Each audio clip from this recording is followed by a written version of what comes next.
Kaidah ke 54. Ar-rabi'atu wal khamsun. Kaidah ke-54. Al-ibrah bil muamalat bima fi nafsil amr. Yang menjadi ibrah itu standar penilaian dalam akad muamalah adalah hakikat akad tersebut. Kalau dalam ibadah kemarin kita bahas, yang menjadi ibrah adalah persangkaan mukallaf, orang yang beribadah itu. Kalau kita sudah ghalabatul dzan bahwa salat kita tadi sudah sah, maka itu sudah cukup. Nah, kemarin disebutkan kalau sudah ghalabatul dzan bahwa wudu kita sudah sempurna, kita sudah membasuh seluruh anggota wudu dengan sempurna, maka itu sudah cukup.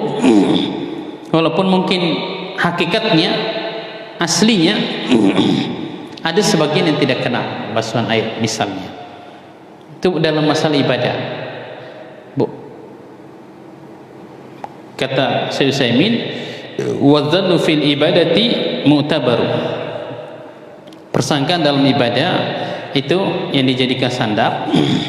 Karena kalau kita di dalam ibadah kita dipaksa untuk seperti muamalah, yaitu wa nafsal amri fil uqudi tabaru. Itu kata saya ini. Kalau saya Abdul Rahman bin Nasir Sa'di, al-ibratu bil muamalat bima fi nafsil amri. Hakikat sesuatu dalam akad itu yang menjadi standar. Kita baca dulu penjelasan Syekh dan saya sebutkan beberapa contoh. Kalau saya Abdul Rahman bin Nasir Sa'di, sedikit sekali penjelasan tentang kaidah ini, kayaknya besar-besar tulisannya, satu slide doang.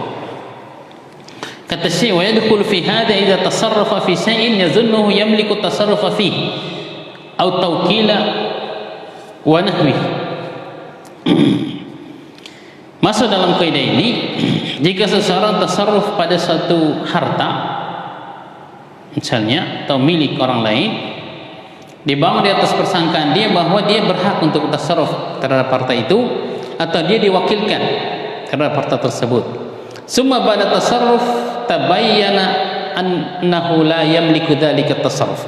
Kemudian setelah melakukan akad misalnya, ternyata dia tidak berhak untuk melakukan tasarruf terhadap harta tersebut, maka akadnya tidak sah.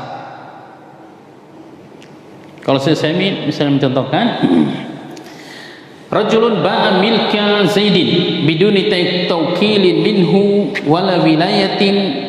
Ada seseorang misalnya yang menjual miliknya Mas Ulik misalnya, jual motornya tanpa disuruh, diwakilkan. Nah, tapi orang itu dia ahli warisnya Mas Ulik, mungkin ayahnya atau anaknya.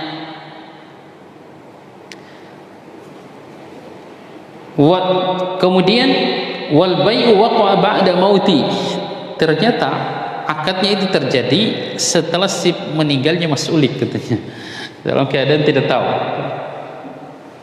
Tadi awalnya dia nyangka, memang dia sadar dia menjual barang bukan miliknya, tapi ternyata akadnya terjadi setelah si pemilik barang itu meninggal dunia.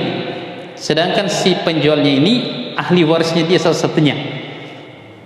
Dan dengan meninggalnya si pemilik barang itu, otomatis barangnya berpindah kepada dia, jadi miliknya sebenarnya. Kalau seperti ini kasusnya, maka akadnya sah. Walaupun kelihatannya awalnya dia menjual barang orang lain. Nah, itu dicontohkan oleh Syekh Muhammad Shalih Utsaimin. Tapi kalau sebaliknya, ternyata akadnya itu terjadi sebelum meninggalnya si pemilik barang, maka akadnya tidak sah karena termasuk menjual barang orang lain. Nah, tanpa taukil, tanpa wilayah. Wa in kana al-amru bil aksi bi an zanna annahu la yamliku tasarruf summa bana annahu yamlikuhu sahhat tasarruf. Ini kata Syekh, kalau keadaannya kebalikan dari di atas, seseorang itu menyangka bahwa sebenarnya dia tidak memiliki hak untuk tasarruf pada harta itu.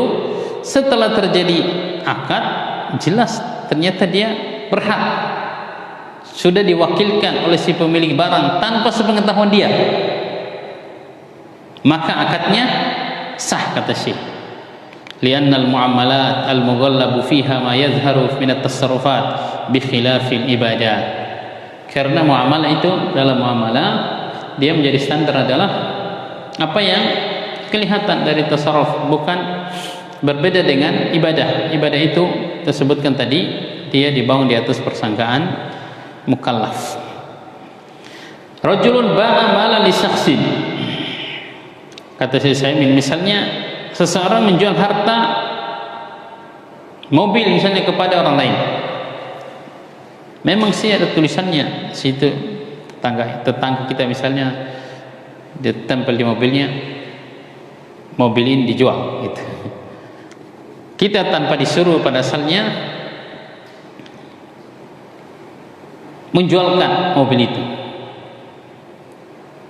Wa kana sahibul mal qad wakkalahu fil bai' walakinnahu lam ya'lam bil wakalah hatta ba'ahu.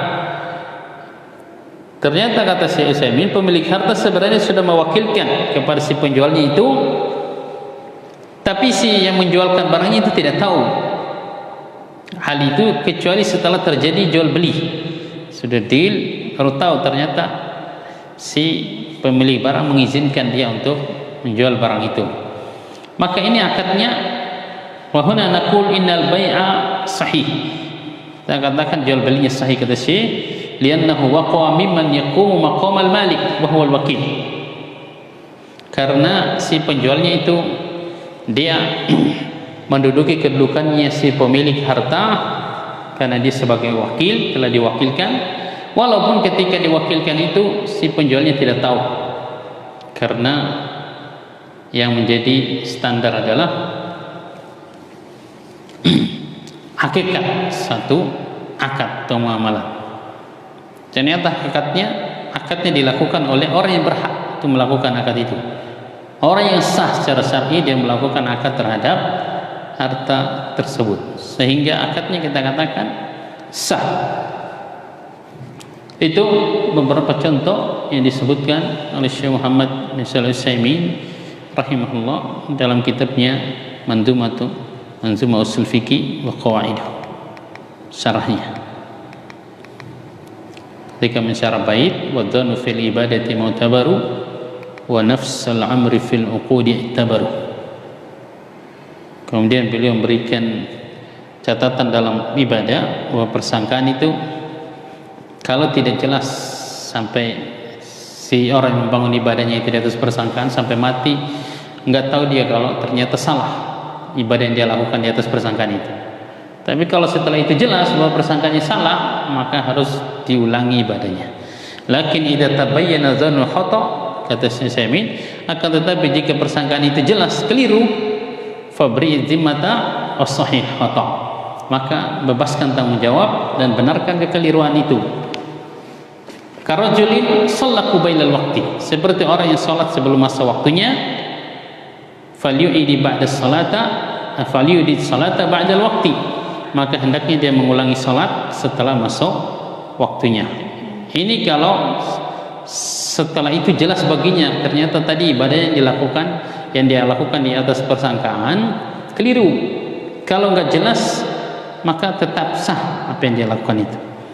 Atau seandainya, kata Syekh Utsaimin, kemarin kita bacakan, ada orang yang sholat sebelum masuk waktu sholat subuh, dibangun di atas persangkaan dia bahwa ketika dia sholat itu sudah masuk waktu sholat subuh, sampai mati nggak jelas bagi dia kalau ternyata dulu keliru dia lakukan, maka ibadahnya itu sah, kata beliau. Ya. Atau ada orang sholat sendirian, sholat subuhnya sampai 3 rakaat karena dia mengira bahwa dia baru sholat 2 rakaat tanpa ada yang beritahu dia, maka ibadahnya sah, kata beliau. Karena itu yang dibangun di atas dzannur rajih, persangkaan yang rajih menurut dia. Yang menjadi ibrah dalam muamalah dan hakikat sebenarnya dari muamalah tersebut, kaidah ini juga kaidah yang menjelaskan tentang perbedaan antara muamalah dan ibadah, sebagaimana kita sebutkan tadi dan disinggung juga oleh Syekh Abdul Rahman bin Nasir Sa'di. Kemudian di antara contoh penerapannya adalah ini dari contoh saya Utsaimin, tapi saya pakai nama orang. Umar anaknya Ahmad menjual motor milik si Ahmad tanpa disuruh atau diwakilkan.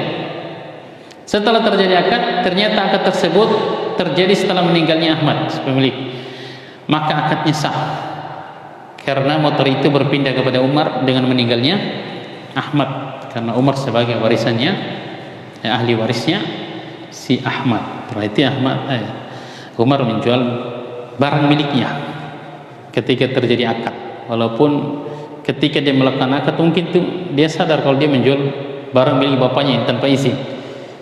Sebenarnya nggak sah kalau memang bapaknya masih hidup terjadi akad itu.